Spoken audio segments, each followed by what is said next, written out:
A hero's passing. In this chapter here, we follow up on Akemi and her wish to forget her past and her wish to forget that the Yoshiokas had ever come into her life.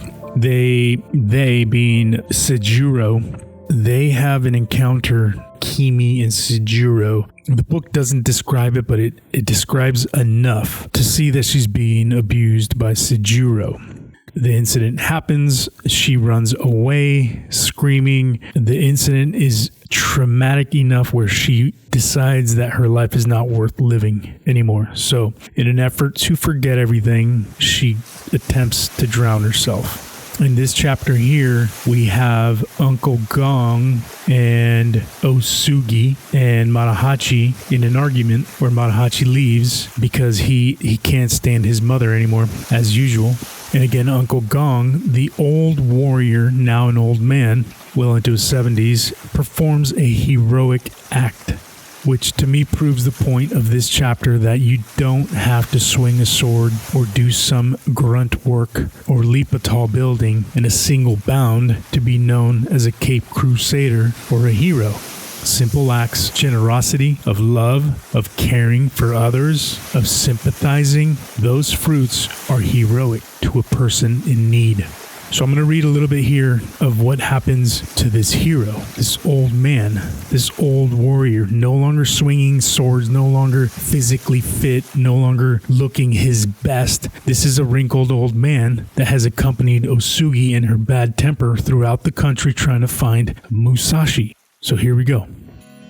Osugi got up, then she sat back down again. "Don't try to stop him," she said needlessly to Uncle Gong. "It's no use." Uncle Gong had turned towards her, but instead of answering, said, "That girl out there is acting very funny.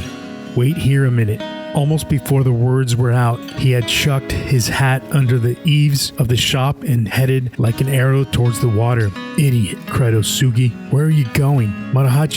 She chased after him, but about 20 yards from the shop, snagged her foot in a clump of seaweed and fell flat on her face. Mumbling angrily, she picked herself up, her face and shoulders covered in sand. When she caught sight of Uncle Gong again, her eyes opened like mirrors. "You old fool, where are you going? Have you lost your mind?" she screamed.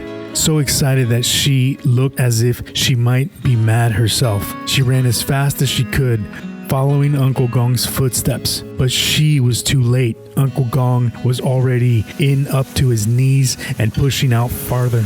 Enveloped in the white spray, he seemed almost in a trance. Still farther out was a young girl, feverishly making her way towards the deep water. When he had first spotted her, she had been standing in the shadow of the pines, looking blankly at the sea. Then suddenly she sped across the sand and into the water. Her black hair streamed out behind her. The water was now halfway up to her waist, and she rapidly approached the point where the bottom fell off sharply. As he neared her, Uncle Gong called out frantically, but she pressed on. Suddenly, with an odd sound, her body disappeared, leaving a swirl on the surface. "Crazy child," cried Uncle Gong. "Are you determined to kill yourself?" Then he himself sank below the surface with a clug. Osugi was running back and forth along the edge of the water. When she saw the two go down, her screaming turned into strident calls for help. Waving her hands, running, stumbling, she ordered the people on the beach to the rescue as though they were the cause of the incident. "Save them, you idiots! Hurry, or they'll drown!" Minutes later, some fishermen brought the bodies in and laid them on the sand. "A love suicide?" asked one. "Are you joking?" said another, laughing. Uncle Gong had caught hold of the girl's obi and was still holding it, but neither he nor she was breathing. The girl presented a strange appearance, for though her hair was matted and messy, her powder and lipstick had not washed away, and she looked as if she were alive. Even with her teeth still biting her lower lip, her purple mouth bore the suggestion of a laugh. "I've seen her before somewhere," somebody said. "Isn't she the girl who was looking for shells on the beach a while ago?" "Yes, that's right. She was staying at the inn over there." From the direction of the inn, 4 or 5 men were already approaching. Among them, Sejuro, who breathlessly pushed his way through the crowd. "Akemi," he cried. His face went pale, but he stood perfectly still. Is she a friend of yours? Asked one of the fishermen. Yes. You'd better try to get the water out of her first. Can we save her? Not if you just stand there, gaping. The fisherman loosened Uncle Gong's grip, laid the bodies side by side, and began slapping them on the back and pressing them in the abdomen. Akemi regained her breathing fairly rapidly, and Sejuro, eager to escape the stares of the bystanders, had the men from the inn carry her back. Uncle Gong, Osugi had her mouth to the old man's ear and was calling to him through her tears. Akemi had come back to life because she was young, but Uncle Gong, not only was he old, but he had had a fair amount of sake in him when he went to the rescue. His breath was stilled forever. No amount of urging on Osugi's part would open his eyes again. The fisherman, giving up, said, "The old man's gone." Osugi stopped crying long enough to turn on them as though they were the enemies rather than the people trying to help. "What do you mean? Why should he die when that young girl was saved?" Her attitude suggested she was ready to attack them physically.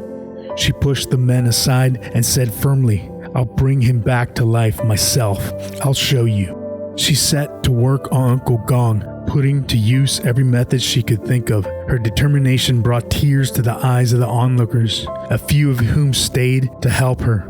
Far from being appreciative, however, she ordered them around like hired help, complained that they were not pressing the right way, told them that what they were doing would not work, ordered them to build a fire, sent them off for medicine. Everything she did in the surliest fashion imaginable. To the men on the shore, she was neither a relative nor a friend, but just a stranger, and eventually, even the most sympathetic became angry.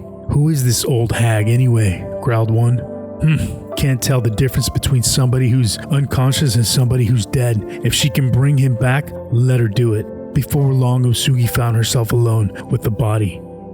In the gathering darkness, mist rose from the sea, and all that remained on the day was a strip of orange clouds nearing the horizon. Building a fire and sitting down beside it, she held Uncle Gong's body close to her. "Uncle Gong, oh Uncle Gong," she wailed. The waves darkened. She tried to bring warmth back to his body. The look on her face said that she expected him at any minute to open his mouth and speak to her. She chewed up the pills from the medicine box in his obi and transferred them to his mouth. She held him close and rocked him. "Open your eyes, Uncle Gong," she pleaded. "Say something. You can't go away and leave me alone. We still haven't killed Musashi or punished that hussy Otsu." Yeah, that's the blinding effect of anger. Yeah, Uncle Gong is a hero. In this book, at least, the only thing he does is help everybody, while Osugi does the complete opposite. So I hope that hits and it finds the place it needs to find in people's heart. So with that, peace everybody, and we'll see you on the next one.